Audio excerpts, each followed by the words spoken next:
Amazingly, amongst so much destruction, there is beauty. The wonderful light which changes, the way it plays on water, and then the wooden structures that have been here since Victorian times and that now have so much character. The sea has pounded them incessantly and brought out the grain in the wood, created the most extraordinary shapes, and made the great bolts which held the structures together stand out, rusted and gnarled.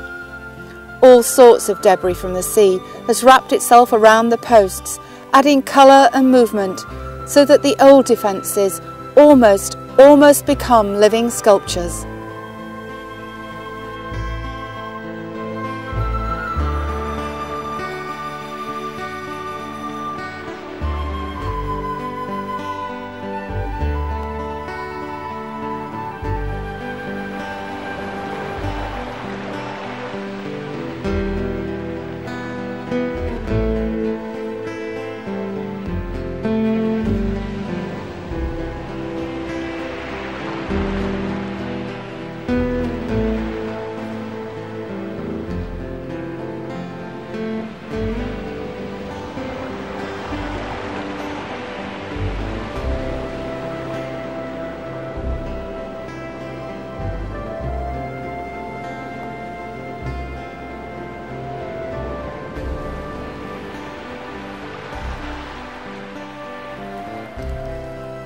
Spurn Lighthouse, a really important landmark to the Humber area. Lots of people who live in the area have never been to Spurn Point, but they can see that lighthouse from wherever they live, Grimsby, Cleethorpes, all over Lincolnshire and Yorkshire.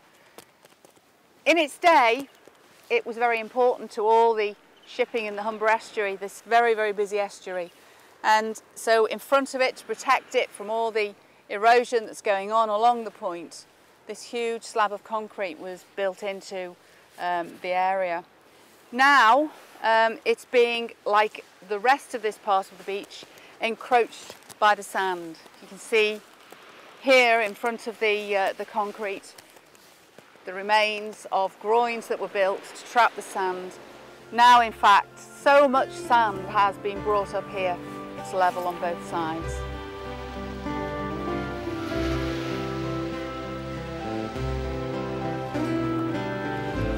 Another piece of concrete on Spurn? Well, not quite. I'm actually standing on the top of a pillbox. In fact, below me, that little hole, below that 6 months ago, you could see the turret window. Just gives you an idea of the depth of sand, the amount of sand that's been washed up on this beach.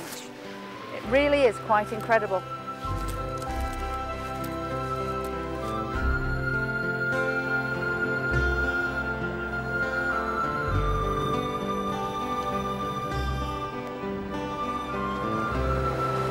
Here we are right on the very tip of Spurn Point on this magnificent morning, and just look at those views down the Humber estuary. It is so clear. This really must be quite rare. You can actually see a sailing boat here to the left of me, and just behind it on the south bank you can see the Grimsby dock tower.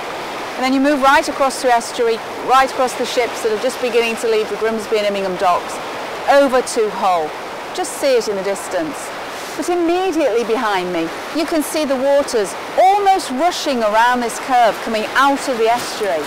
And you can see where they actually meet the sea, that sort of levelling off, where the estuarine waters is almost trying to race over the top of the sea as it's coming in.